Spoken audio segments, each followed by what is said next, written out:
Olá, alunos da Escola de Ensino Médio, Deputado Manuel Rodrigues.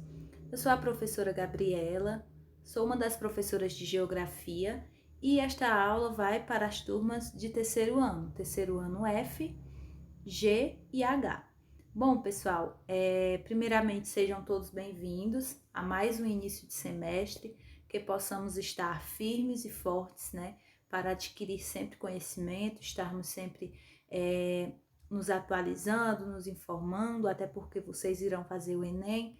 Então, não desistam, continuem na luta, com muito foco, para que possam alcançar os seus objetivos. Podem contar conosco, a escola, não só eu, mas como todos os professores, estão disponíveis para ajudar vocês. Acredito que toda a escola está do lado de vocês e podem ter certeza que vocês podem contar conosco como professores, como amigos.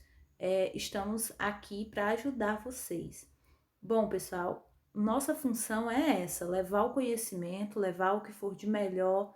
O nosso intuito é esse, é de estarmos sempre trabalhando juntos. E isso é o que faz o conhecimento ainda ser mais proveitoso, ser mais gratificante. A união, a solidariedade. Então, a mensagem que eu deixo é essa, que nós possamos sempre estar juntos, unidos e focados nos estudos. Bom, pessoal, para a gente começar a nossa aula, eu gostaria de relembrar o último assunto que a gente teve, que foi sobre população. A gente estudou um pouco sobre população antes das férias. Eu deixei um vídeo no YouTube. Quem não assistiu, você pode estar acessando lá o canal, que tem na plataforma de vocês os links, e aí você pode revisar este assunto, que é população. Agora, no mês de agosto, nós iremos continuar esse assunto, tá certo? A dinâmica populacional do Brasil, ou seja, vamos focar na população brasileira. Este assunto vocês vão encontrar no livro de vocês, que inicia-se na página 140, tá bom? Formação e diversidade cultural da população brasileira. Eu vou fazer aqui uma apresentação do conteúdo para a gente poder se localizar nesse assunto e estarmos ainda mais informados. Bom, primeiramente, a gente vai falar um pouco sobre a formação da população brasileira. Os povos indígenas, que foram os primeiros povos, né, a habitar o Brasil, isso antes da colonização. Depois, no século XVI, e isso você encontra na página 144, que fala sobre a formação da população brasileira, tá? Desde o século XVI, início da colonização, os portugueses foram se fixando no Brasil. Entre 1532 e 1850, os africanos foram trazidos forçadamente, e aí é o início da escravidão, né, aqui, é o tráfico negreiro. Então, em 1870 ocorreu a intensificação da imigração de europeus, asiáticos e latino-americanos, e o Brasil torna-se ainda mais povoado. Então, percebam uma diversidade de povos. Povos indígenas, povos africanos, povos europeus, povos asiáticos, e o Brasil ele começa a se povoar ainda mais e a ter uma diversidade de povos imensa. Esse mapa vocês irão encontrar também na página 143. Os povos indígenas, condições de vida. Antes de vir os colonizadores, né? Antes deles virem, existia aqui no Brasil os povos indígenas. Logo após ocorrer várias disputas por terra, até nos dias atuais vocês percebem que ainda os povos indígenas ainda reivindicam bastante o território que por direito é deles, né? Mas infelizmente ainda tem essa luta nos dias atuais. Mas esse mapa aí, ele mostra a distribuição de terras indígenas em 2013, tá? De acordo com o livro de vocês. Diz aí, ó, a criação de parques e terras indígenas, onde ficam asseguradas as condições de vida e da comunidade dos povos nativos. Esse tipo de garantia é importante por causa da visão de mundo de diversas nações indígenas. A terra, ela é considerada a base do grupo por ser o lugar onde reproduzem a cultura, desenvolvem sua organização social e onde jazem seus ancestrais. Então, pessoal, para o nosso país, a formação dos povos indígenas, quer dizer, a existência dos povos indígenas é muito importante porque eles fazem parte da história do Brasil. Eles estavam aqui antes mesmo dos colonizadores chegarem. Então, por direito, eles têm, né, o direito de reivindicar suas terras também, de ter aí sua garantia definida por lei. Então, o livro de vocês, ele aborda primeiramente isso, quando a gente fala de formação da população brasileira, que é essa questão dos povos indígenas, que é muito importante a gente lembrar. Logo depois, vale a pena lembrar sobre a migração, tá? A migração, ela se intensifica no Brasil no início depois da escravidão, onde vários europeus e asiáticos começam a vir para o Brasil, e aí o Brasil ele começa a se tornar mais povoado. E isso acontece de uma forma muito grande. E o Brasil ele começa a ter uma miscigenação muito grande. Miscigenação muito grande. Povos começam a se formar de uma variedade imensa.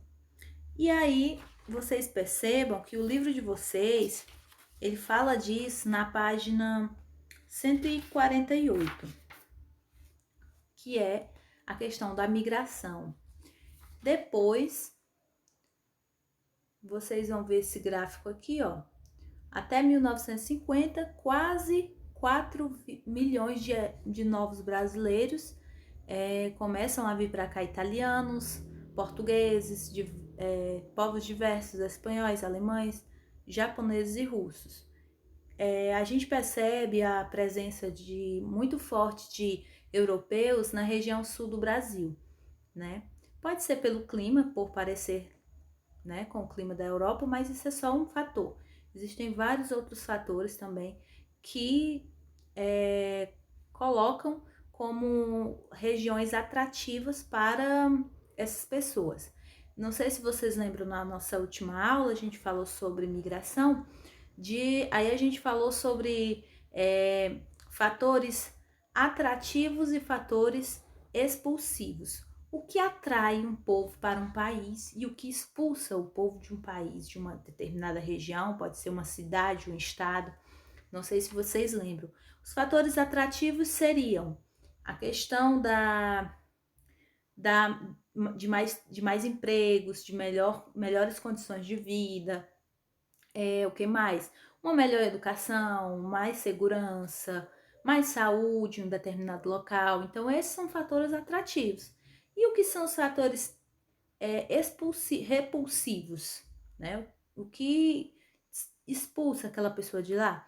Conflitos, guerras, que mais? A fome, a pobreza, a falta de saneamento básico em uma determinada região, a falta de saúde, a falta de segurança, tudo isso são fatores repulsivos. E é por isso que o Brasil, ele tem uma região muito, muito populosa no Brasil, que é a região sudeste.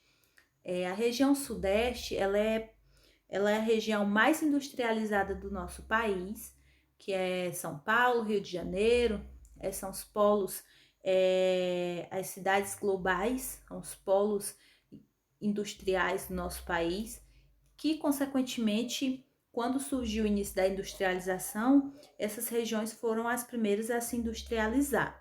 Logo depois ocorreu a desconcentração industrial, que foi a disseminação das indústrias para outras cidades pequenas, cidades menores, mas nessa época, São Paulo e Rio de Janeiro eram polos muito atrativos para as pessoas irem à procura de emprego, de melhores condições de vida.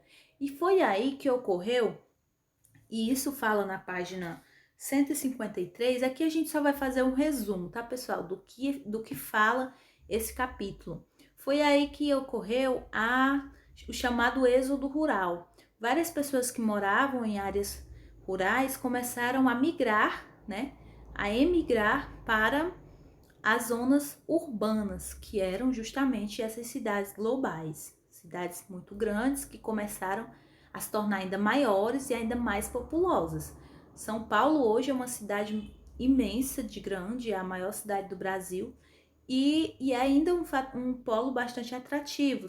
Se bem que no momento que nós estamos vivendo, ocorreu uma grande imigração de retorno devido à pandemia, né? Várias pessoas decidiram voltar para suas terras natais, mas ainda existe essa importância muito grande de São Paulo e Rio de Janeiro no Brasil por serem as grandes cidades mais industrializadas.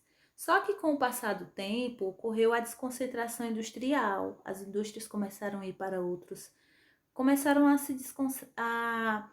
se expandir no país.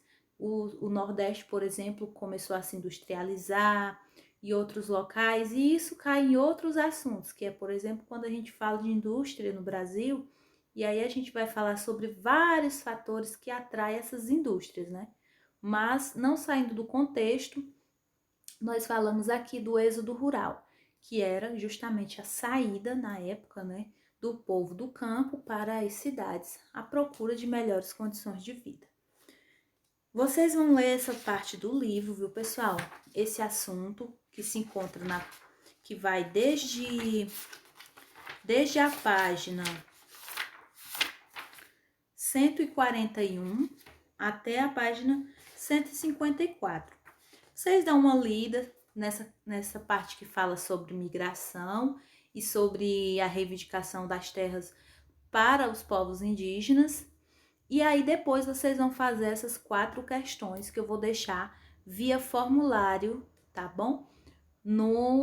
Na plataforma. E é isso, nossa aula é mais de introdução. Eu espero que vocês estejam bem, que possamos aí continuar a nossa jornada, que é a busca pelo conhecimento, né, pessoal? Então é isso, sejam todos bem-vindos e fiquem com Deus.